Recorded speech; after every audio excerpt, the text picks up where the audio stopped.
Welcome to LC Screen Talk. My name is Larry, and this is my review of The Front Runner.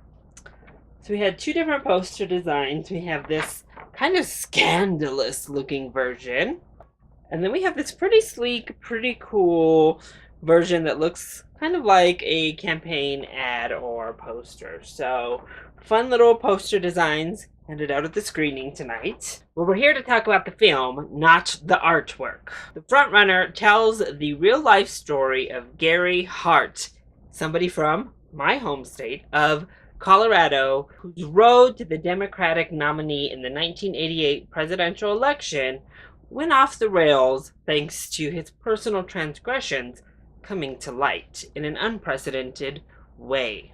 And we've seen plenty of political dramas over the years. We've even seen press versus political figure dramas as recently as last year with the Oscar-nominated The Post. How does The Frontrunner stack up? Overall, I think this is a solid film across the board. But along the lines, it falters and misses the mark for greatness. So let's go ahead and start off talking about those positives. So by all accounts, it's a very accurate film. It's pretty much a play-by-play of what happens in the weeks leading up to this whole scandal breaking out. And I like that we're focused in. This is not a Gary Hart biopic.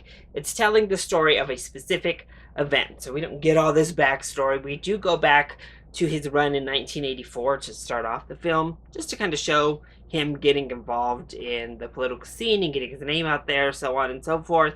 But then we just jump right in, right before stuff starts to go down. And I thought that it was very well served, being so laser focused in on the one issue at hand. Because we were able to delve into the specifics of what happened, the specifics of the scandal, and it felt like an authentic telling of this true story. I do think Hugh Jackman is also very good in this film. He's able to really pull off the wide range of emotion and likability factor within the persona of Gary Hart. Vera Farmiga is also very good in this film, as she always is. Wish her part would have been a little bit larger and she had played more of a role in this film, but she still was very good. J.K. Simmons, very good. Our whole cast really came to play and they acted well. And I think this film is very well paced, very well structured. It flies by under 2 hours long, and it's exciting. It really has the forward momentum, the excitement, the pizzazz of a current election cycle, of feeling like you're a part of the crazy political system.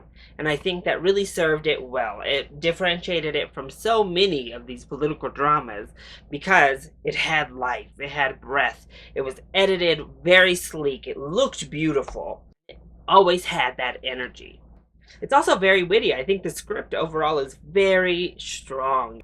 Outside of just being an authentic retelling of the story, all of the dialogue, all of the one-liners and the lines are very witty, they're very sharp, it's a very nice writing. So what does the film not do so well then, if it's so strong from most technical aspects? The biggest flaw in this film, in general, just period across the board, is that it falls too hard into this weird ambiguity. It brings up several issues and have several topics that it would like to bring to the forefront regarding the Gary Hart scandal, but it then never takes a stance, really. It never has much to say underneath, just a surface level, this is kind of what happened, and it leaves everything feeling very ambiguous. Hart really tried to play this off as the media overstepping their bounds, and he didn't do so all that effectively. But the film doesn't really take the time to look at Hart and look at Hart's behavior and the behavior of political men, of men in power in general, just kind of walking all over women and the women in their life to get to the successful points they are and getting away with it. We get a couple moments with Vera Farmiga, but it never really stops to analyze it. It shows it, and the film is aware of it, as we see with those speeches from Farmiga's character, as well as some small moments throughout the film of just kind of how women were treated in this campaign. But we never went as far as I think the film should have gone, and really focused in on that aspect of all of this. It is heavily focused on the media, as it should be, because it was reporting that really changed here. That was the big bombshell of the scandal. But we kind of keep Hart as this great politician, this politician that was primed to beat everyone, to win the whole election when he hadn't even won the primary yet.